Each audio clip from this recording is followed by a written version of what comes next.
Welcome, welcome everyone. Welcome to the Christian Science Rediscovered.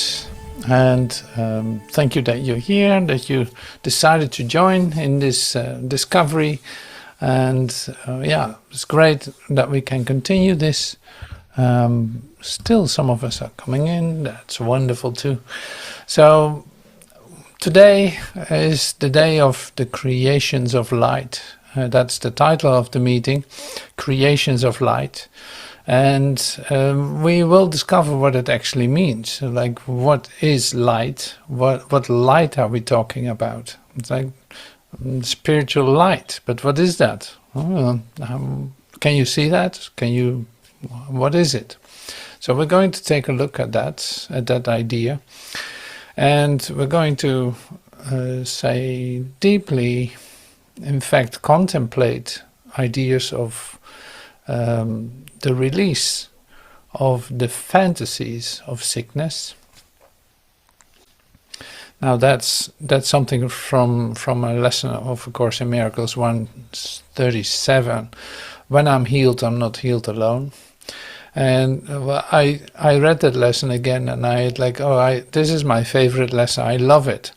But the interesting part is that I remembered reading it at some point in time where I discovered, like, when I'm healed, I'm not healed alone. It's like, okay, that's an extra motivation to do that, to allow that to occur.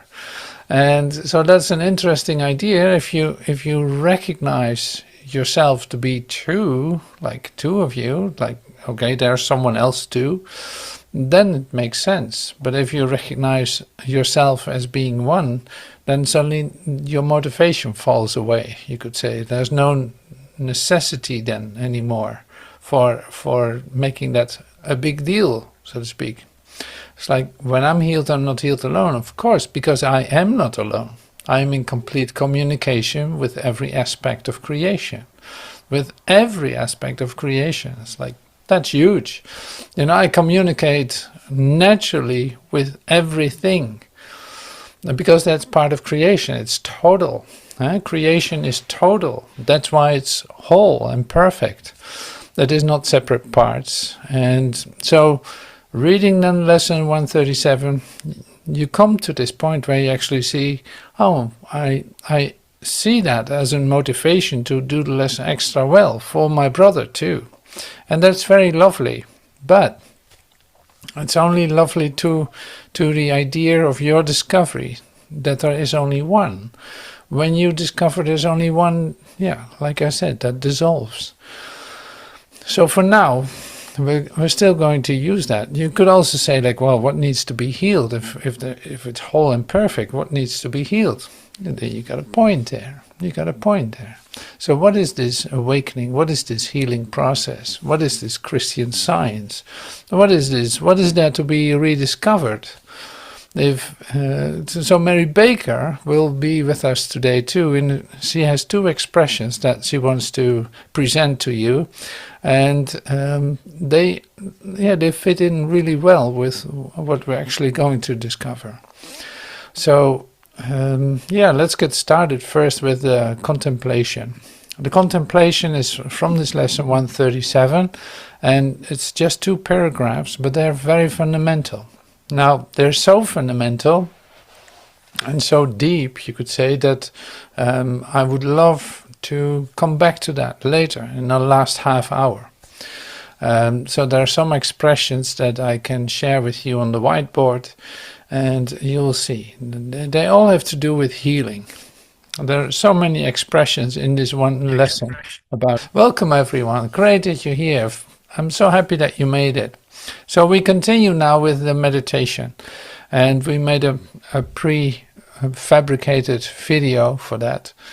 And so listen carefully, because it's really great, and you can use it really as a contemplation.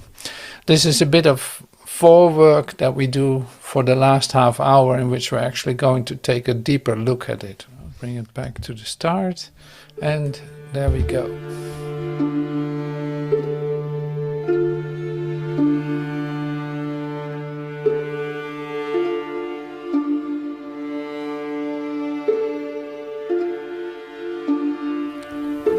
Just as forgiveness shines away all sin, the real world will occupy the place of what you made.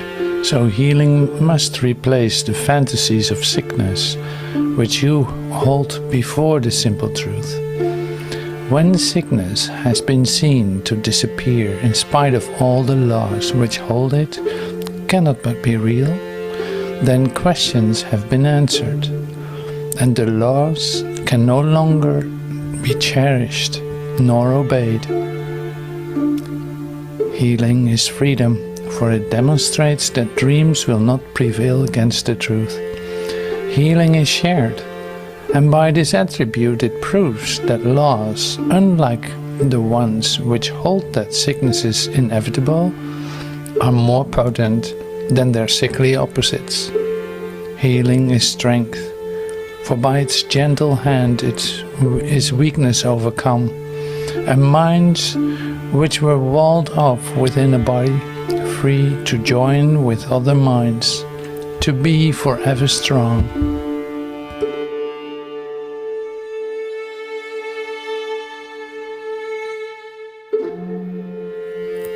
De même que le pardon par sa lumière dissipe tout péché et que le monde réel occupera la place de ce que tu as fait, de même, la guérison doit remplacer les fantasmes de maladie que tu tiens devant la simple vérité. Quand il a été vu que la maladie disparaît en dépit de toutes les lois qui soutiennent qu'elle ne peut être que réelle, alors les questions ont trouvé réponse et les lois ne peuvent plus être chéries ni observées. La guérison est liberté, car elle démontre que les rêves ne prévaudront pas contre la vérité. La guérison est partagée, et par cet attribut, elle prouve que des lois différentes de celles qui soutiennent que la maladie était inévitable sont plus puissantes que leur maladie opposée. La guérison est force, car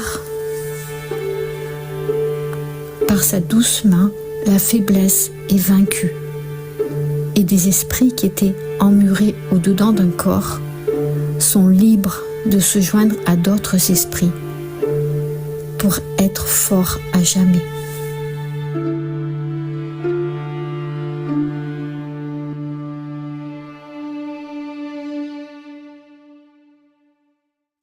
Yes, thank you so much.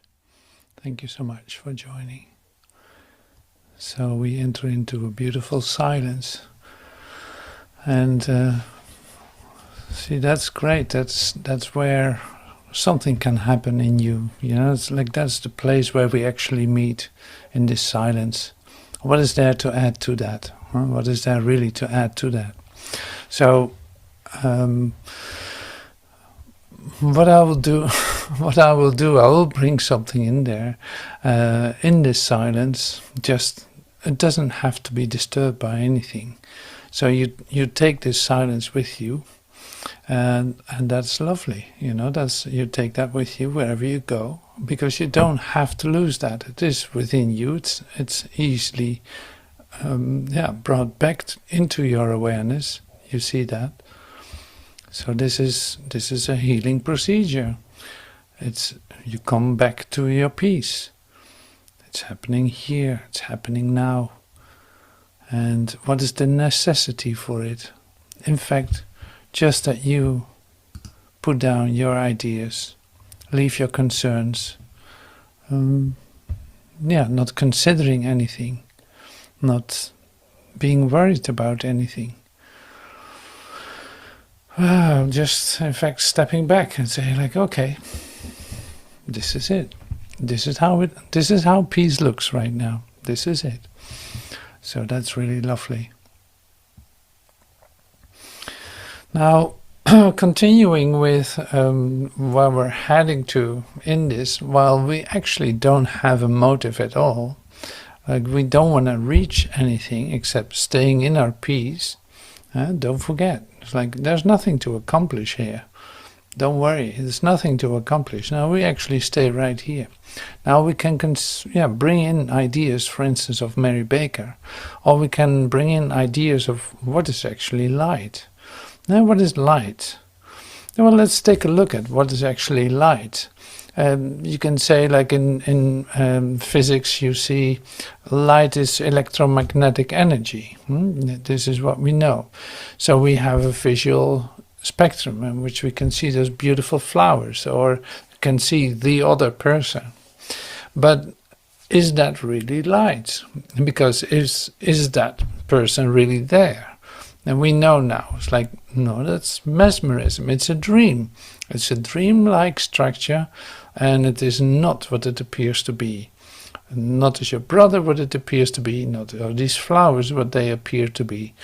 Like, even though they are, like, they have a spark of light in them, they have a relationship with the universe, but we don't actually see them in how they are. Because if that would take place, then you would be in an experience of home, you could say. So today, in fact, we discover an idea of spiritual vision, of the spiritual eye. Like, how would the spiritual eye look at the flower? How would the spiritual eye look at the one, meeting the one that appears to be right in front of you? How would the spiritual eye see that? So these are interesting discoveries to be made. And so, starting with the very basics, let's take a look at a little physics class of 2 minutes, very popularized, made easy so I can understand it. And so I want to share that with you. This is entire electromagnetic spectrum. And this is the portion of the spectrum that we can see. But what if our human eyes were not so pathetic and we could see the entire electromagnetic spectrum? Yes, there is probably no evolutionary advantage to that, but still, what's wrong with imagining, right? What if we could see it all? Radio waves, microwaves, all them waves. Let's see what your vision will be like if you can see the entire spectrum. So let's start slow with complete blindness onto the full spectrum.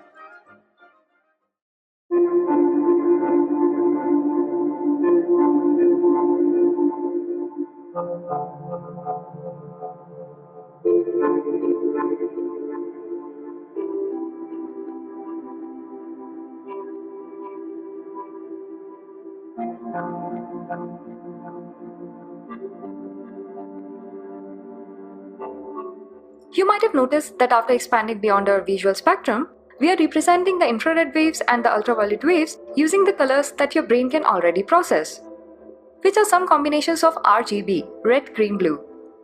If your current brain had to see the entire spectrum, then this is how it would see it, because it cannot process other electromagnetic waves. That's what the devices that help us see ultraviolet waves and infrared waves do, process the waves into the colors that our brains can already see. So seeing the entire spectrum will just become very overwhelming for your brain. One workaround can be eye having the ability to focus itself to different ranges in the spectrum, just like it can focus different distances, so it can see only a small range of electromagnetic waves at a time. Obviously, the other workaround would be to add more cones to the human eye, which could help us detect more colors and simultaneously increase the ability of the human brain to process all those new colors. But frankly speaking, I don't have much hope for the human brain. Our brain is programmed to work in the most energy efficient way and not necessarily perceive the reality as it is. And perceiving the entire electromagnetic wave spectrum is not necessary for our survival at all.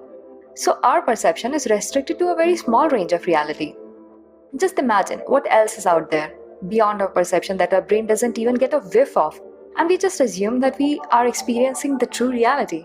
Okay, that was quite a Hindi accent, but I liked the little movies. So first you see, like, this is the visual spectrum. It's like it's almost nothing, and then there's the gigantic spectrum of all electromagnetic light. So this is all light. Now this is good to know. Like, this is just a little bit to expand your idea about it. Like, there's a whole range out there, and we as human beings, we only see the visual part because we only use that for survival, as the video said too. It's like that we only use that for survival, and it's sufficient for survival. I hope so. So it is, and of course it's not true, but that's another discussion.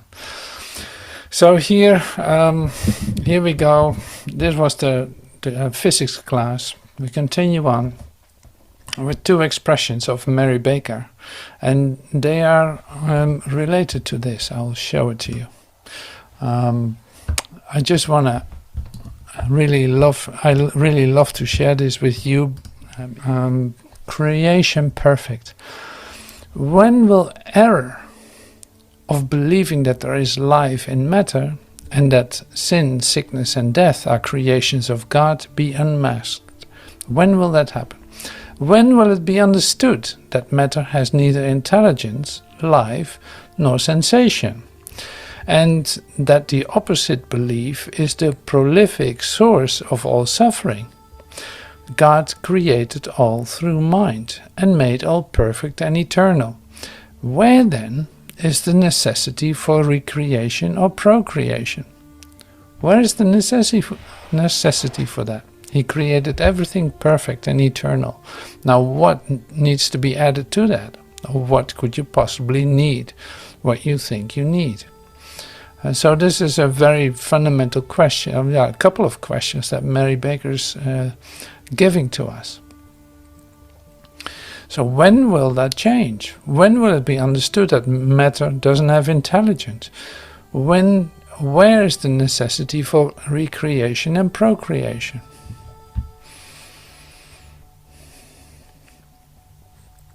Okay, so one more. Ignorant idolatry. Mortal mind is ignorant of self, or it would never be self-deceived. If mortal mind knew how to be better, it would be better. Since it must believe in something besides itself, it enthrones matter as a deity. It makes like a god out of it. The human mind has been an idolater from the beginning, having other gods and believing in more than the one mind. As mortals do not comprehend even mortal existence, how ignorant must they be of the all-knowing mind and of his creations? Now, the first thing that you discover when you hear this is how reasonable it is what she says. It's like, yeah, why is that actually? Why does everyone do that? And of course it begins here. So when will that change? When will all this change? Like, when will I stop believing that matter has intelligence, that a body can be sick by itself, that who knows what? You know, it's like, but to keep it focused on, for instance, the body, because that's such an interesting subject for us. It's like, when do you give up the idea that it has no intelligence of its own? It does not have a mind of its own. It does not have that. So that is being confirmed as well as in the Course in Miracles, as Joel says it many times too. Like, that is not the case. And you cannot stop believing it. Why? Well, this has to do with the visual impulse that you get, the visual proof that you get of what you see. When you perceive something, that is your reality. Whether you say like, well, no, that's mesmerism, you already saw it, and you actually believe that it is something. Because you wake up in the middle of the night being concerned with, oh my God, I hope everything is all right.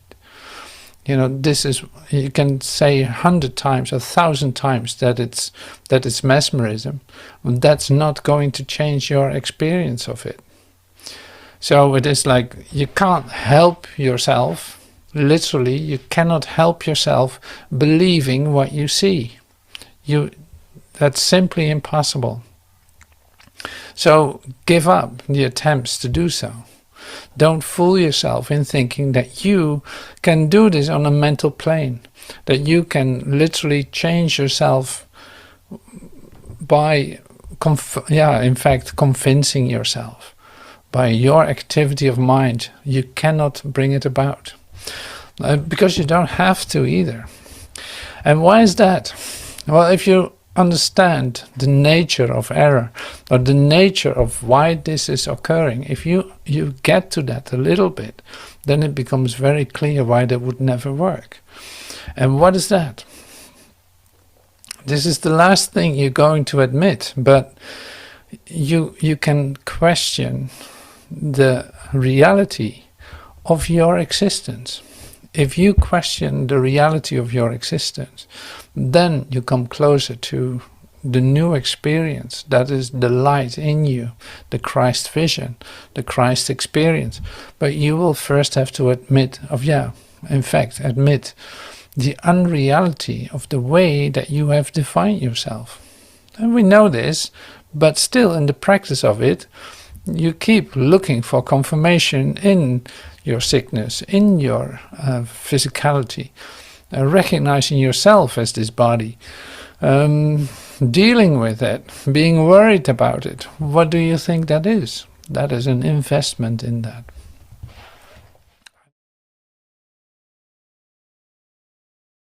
I'm not saying that you're not allowed to do that. I'm just saying it has nothing to do with reality. And this is what we...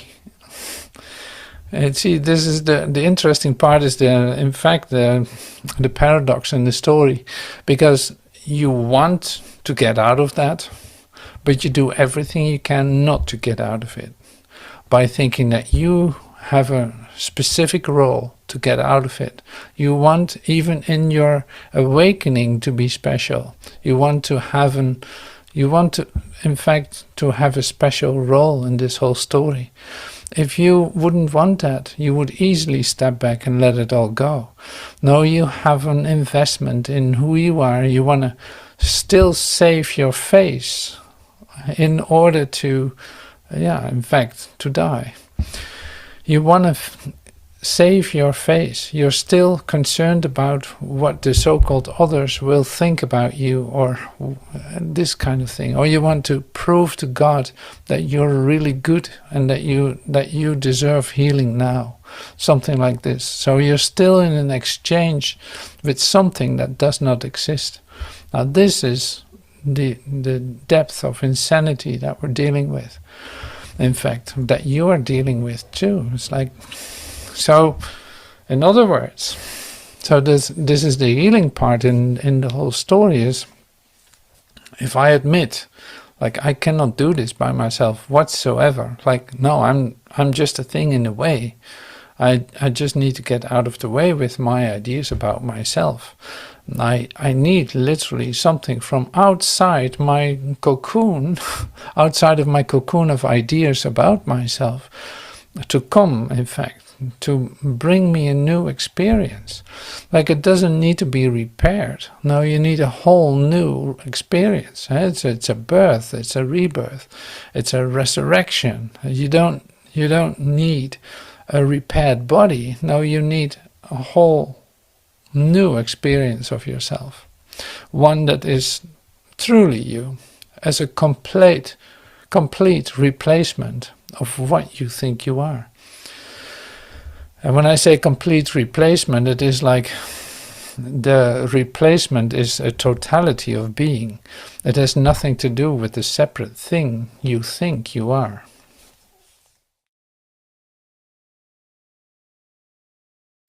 So that is in fact the first step. But since we talk about this a lot, it is like the only thing that will come to convince you of that is a new experience, is moments in which you are lifted out of this. It's like the miracle, the holy instant of the communion with your Creator. It's like these little moments in which you catch a glimpse of light, even for a nanosecond, would be enough to convince you, yes, there is a God. There is a God. I can't believe it. There is a God. Now that will convince you. Like words will never do it. You can come to classes for 100,000 years and it will not change. Now it is up to you to ask for the experience. And yes, you can do that now. And there's no reason to delay that. You have sufficient experience in this world. You know all about it.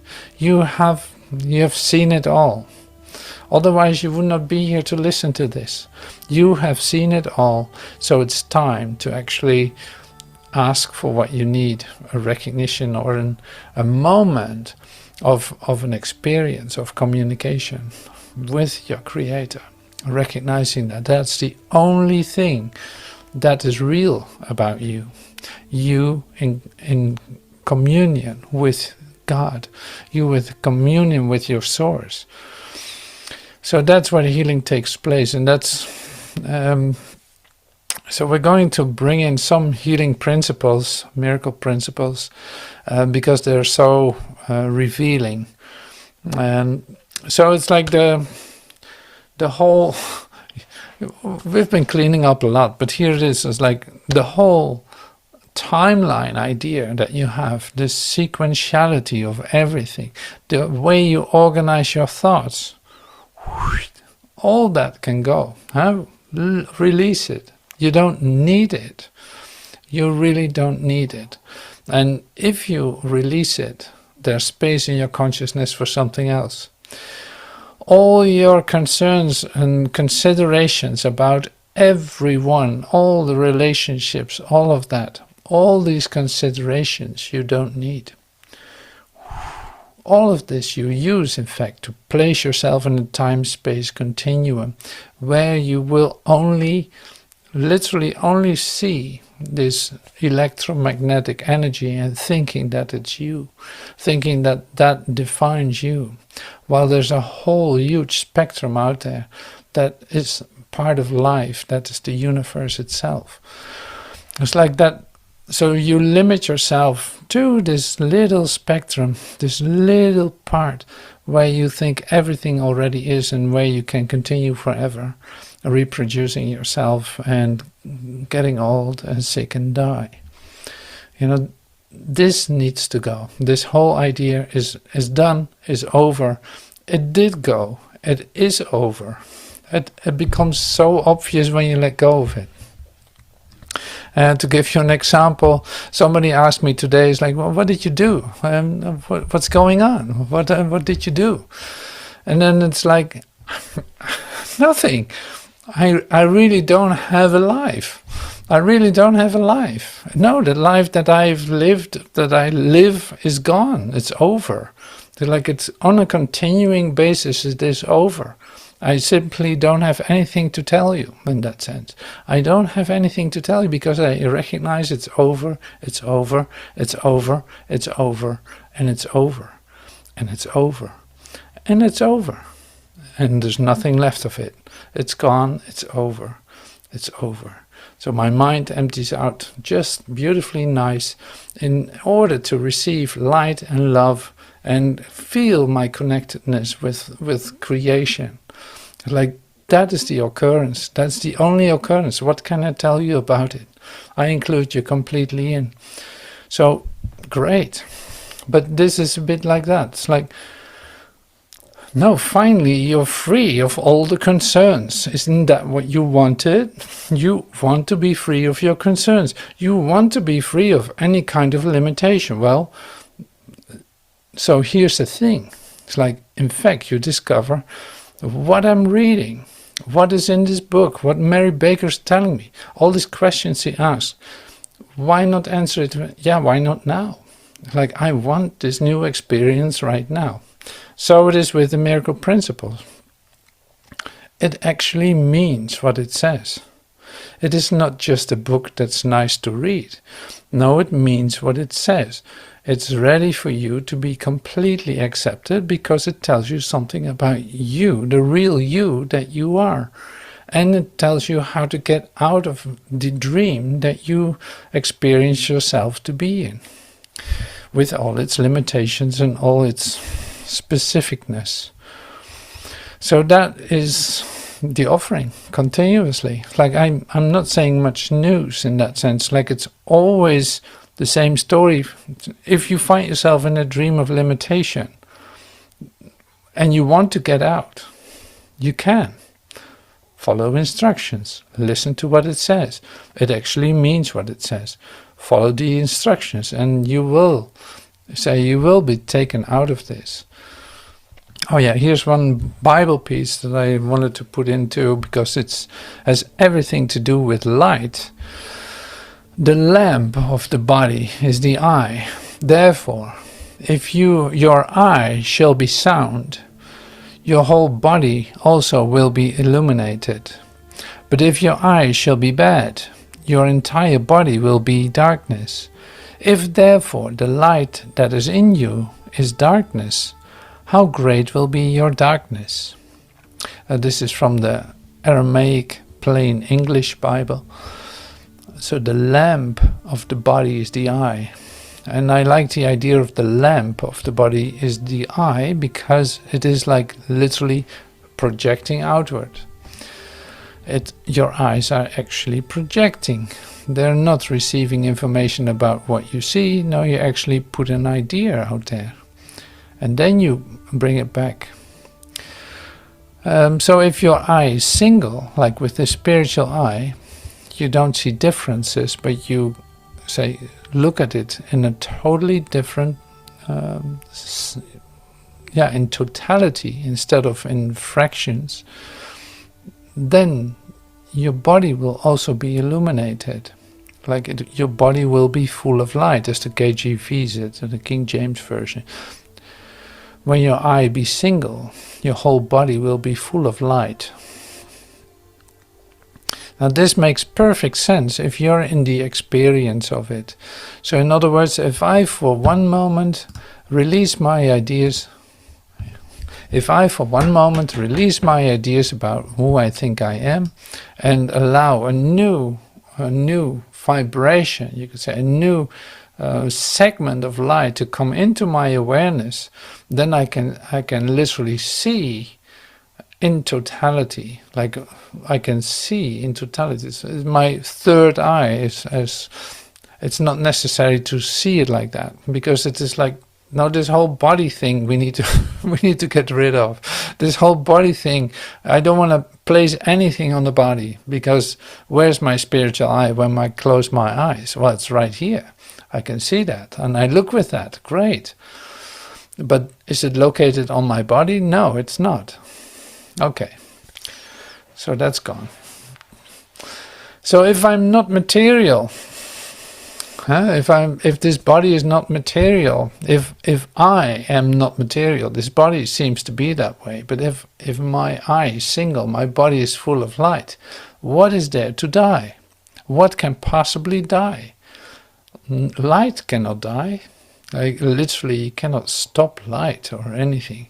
You cannot destroy light. No, it's impossible. You cannot destroy it. That's an interesting fact. You cannot date it either. You cannot give it a date, like, oh, this light is 100,000 years old. No, you can't do that. There's nothing there to date, to give it a space and time reference. You can't. So this is all about you, not to build up lots of new ideas about your new self, because that's not necessary. Your new self is an experience, as we say. Here is the term creations of light, and I wanted to introduce this miracle principle. And it starts with this: you are a miracle. God creates only that which or one who is of surpassing excellence or merit. Man is capable of this kind of creation too, being in the image and likeness of his own creator. Anything else is only his own nightmare and does not exist.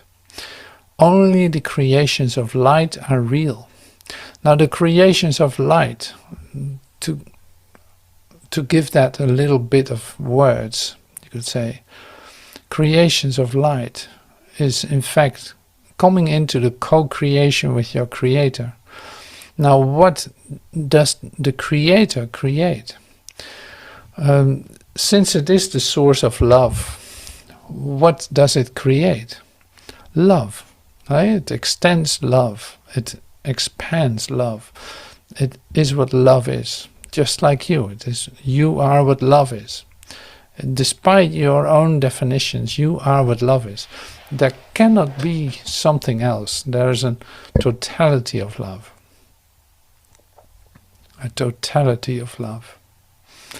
So only creations of light are real.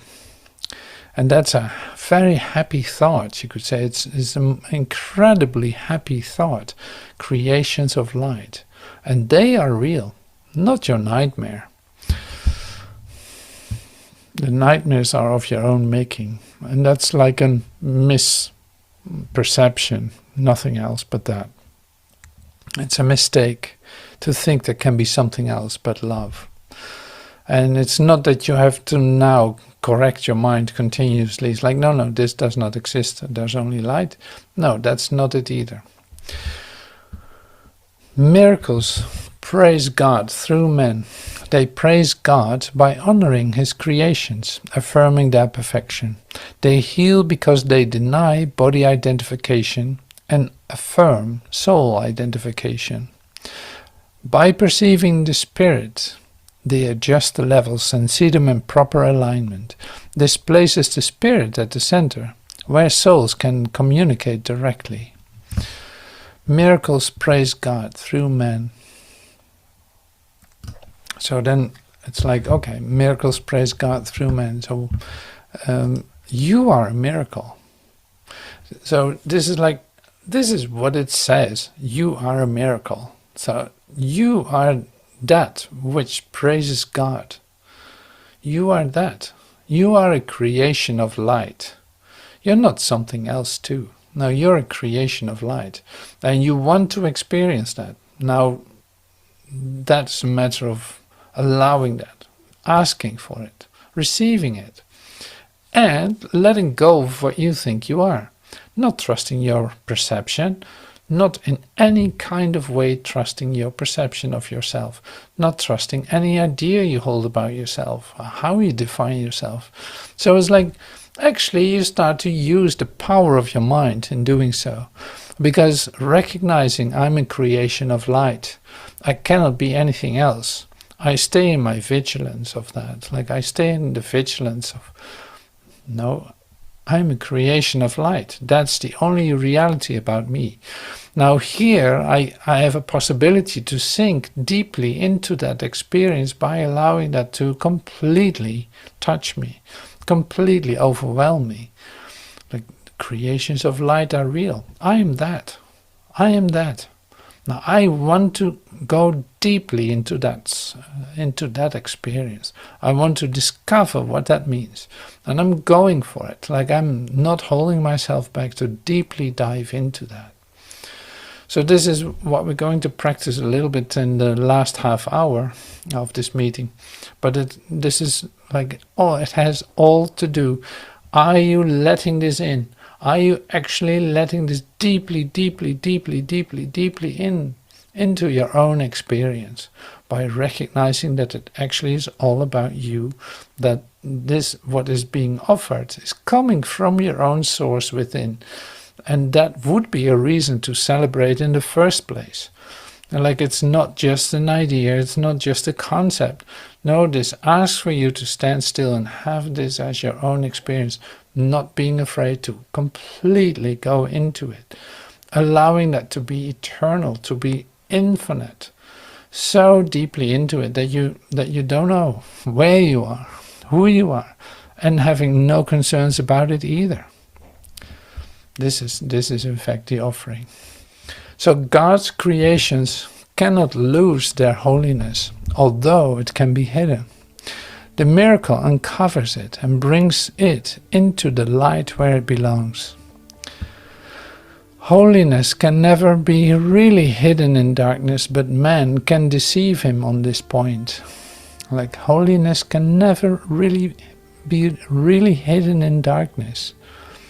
This illusion makes him fearful. To think you can, the illusion makes him fearful. Because in his heart he knows it is an illusion. That's why you're afraid. Not because you're afraid of the illusion. No, the illusion makes him fearful because in his heart he knows it is an illusion. So this is a matter of total honesty to yourself. Like all illusions, he exerts enormous efforts to establish their validity. Like all illusions, look at this, like all illusions, he exerts enormous effort to establish their validity. You want your illusions to be true. You want your illusions to be true. That's why they are real and true for you. You don't want to get rid of them. The miracle sets validity where it belongs. Eternal validity belongs only to the soul. The miracle acknowledges only the truth. It thus dispels man's illusions about himself and puts him into communion with himself and with God. So that's so lovely. So this one is huge, huh? This is huge. So it's like it is so sharply cut. If you read every sentence and just stay with it for just a second, it's like, apparently I don't even want that to happen. Now, I can be concerned that it doesn't happen, but why is it not happening? Because I don't want it to happen. I actually want to hold on to my illusions about myself, because I'm identified with my illusion, I'm identified with my body, identified with the ails and pains of the body. Like it gives me something to do, or it has some kind of value for me. I don't even know what it is, but it seems to work that way. I don't want to be free of that. That's why I'm still in it. Now, I have to admit that to myself. Huh? I have to admit that's a bit of an insane idea I carry around and make true for myself. I put enormous effort in it to establish that idea about myself and really thinking that that's valuable to me. That's why it's occurring. Now, to admit that to yourself is a very important part, because you have to admit that that's an insane idea. If God created everything perfect and whole, this is a really sick idea, you could say. In other words, you need help. Not that you have to try to think other thoughts or make it work to have a different vision about it made by your own and a little bit of God, something like this. Like, no, this is your. So this brings you closer to to greater receptivity of literally like God starting to directly communicate with you because you're open to receive it. You have to come to the place where you actually admit this. My God, all these ideas I hold about myself, look at what happens. And I still am holding on to them. Why? There's no reason for it. I need help here. So then it can come to you. It's like it really has to, mostly, for most of it is like it has to be put on a real kind of a pivot point height. It's like, okay, it can turn now. I literally come to the place where I don't want any of it. I don't want to hold on to this on such a deep level inside yourself that you feel that with your whole being. Now something can change. Suddenly your consciousness is open to have a different experience. Will the miracle happen? The miracle did happen. The miracle did totally happen. The miracle happened all the time. So that is successful, always. In you asking for help, you will receive that. Are you ready to receive that now? I can tell. You can experience it. If it isn't received right now, it is still with you. You will receive it. Like you have your storehouse full of it, for sure. Full of miracles, full of releases from this nightmare. So it's getting, in that sense, really down to it, really down to truth. Like you cannot fool yourself any longer. And that's why you're here. Okay, so here's the spiritual eye. The spiritual eye is the mechanism of miracles, because what the spiritual eye perceives is truth. The spiritual eye perceives both the creations of God and the creations of man. Among the creations of man, it can also separate the true from the false by its ability to perceive totally rather than selectively. It thus becomes the proper instrument for reality testing, which always involves the necessary distinction between true and the false. Now you know this too, so it's not far away from you. Don't push it away. It's like, no, bring it in. The spiritual eye is right there with you.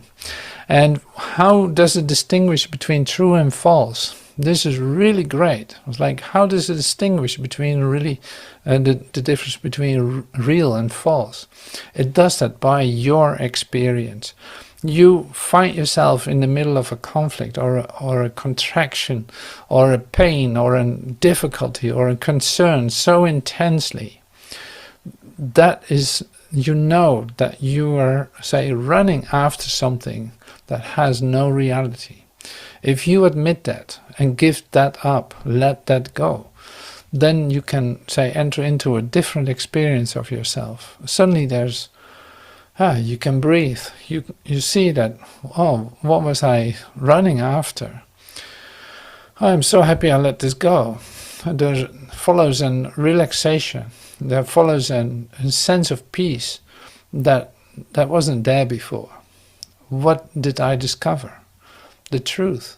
The truth tells me, it's like, there's absolutely nothing going on. All your concerns were just imagined and they have no real effect. So it's like choosing for the peace experience is really letting go of your ideas, entering into a place where we just entered into after the meditation too. You could see it's like, well, here we are. It's totally quiet. It is so still. What happened? And then I started with, okay, now I can bring something into this. And now here we go back. And we enter into the same space.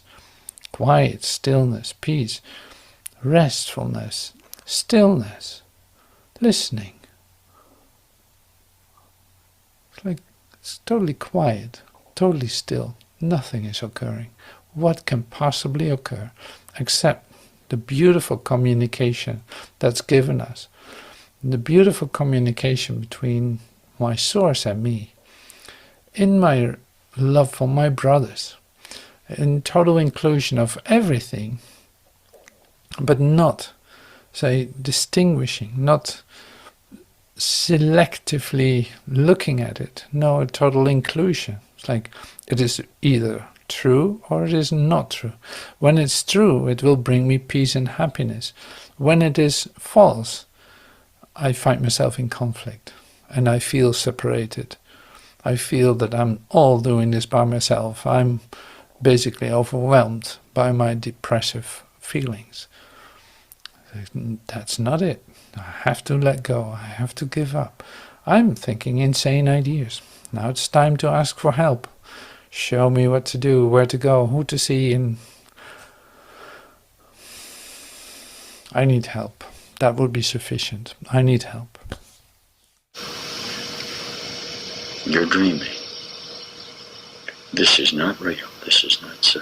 And I understand that the perceptual mind will attack this idea as it has always attacked the idea of wholeness in its determination to assert itself and continue to obliviate itself. You can't die. Let's start with that and then watch the miracle as it occurs more and more in this reference of Master Jesus out of body and out of time. Use the Course in Miracles. And we are evolving the advanced teachers, out-of-time teachers that will assist you with this if you need it, and you are going to become one in affiliation with this message, I assure you, or you wouldn't be hearing this message. This then is the circle of atonement. And your admission of it is what salvation is. How very lovely. We hope we see you soon. We'll be back. We're back for just a moment. Those of you now who are changing your minds are causing dramatic changes in the fabric of mind. Master Jesus would say, much more than you could ever dream of. You have no idea of the power of your mind in the individual thoughts that you are having. Indeed, since you can only have one thought at a time, as you put the energy of light into these thoughts, they are causing incredible reconfigurations within the fabric of this time association. Can you get a feel for this? Huh? This is the fun part of your declaration of no death. You are faced with yourself in every situation that arises. And I know this can make you a little fearful. And I know what I'm saying for some of you can be very fearful, because it's a confrontation with the admission that you are the constructor of the death and chaos that you see about you. And it's a difficult admission. It's the addressing of the defiled altar, as we would teach it in the Course in Miracles. Okay. It's the parting of the veil. It's the last 6 pages of chapter 19 in the text, when you're asked to open the memory patterns of your memory thoughts and look at the things that are really going on around you. And you would immediately work the miracle of the relinquishment of it if you saw that you're the cause of it. The horrendous association would be impossible. We want you to know that there is happiness and joy and ecstasy and sharing of light going on all around you, and that you individually, in your sleep, in your determination to construct nothingness in your mind, are not seeing it. These little glimpses that you're getting as these shifts occur are what the miracle is. But it must happen to you. Master Jesus, again, your sole responsibility, okay, is to change your mind about yourself. Is your at-one-ment. Do you have that? It'll work automatically, teacher, if you'll do it yourself. You listen to me. You come and share this new reality, this forgiveness of the grievance of self-constructed death.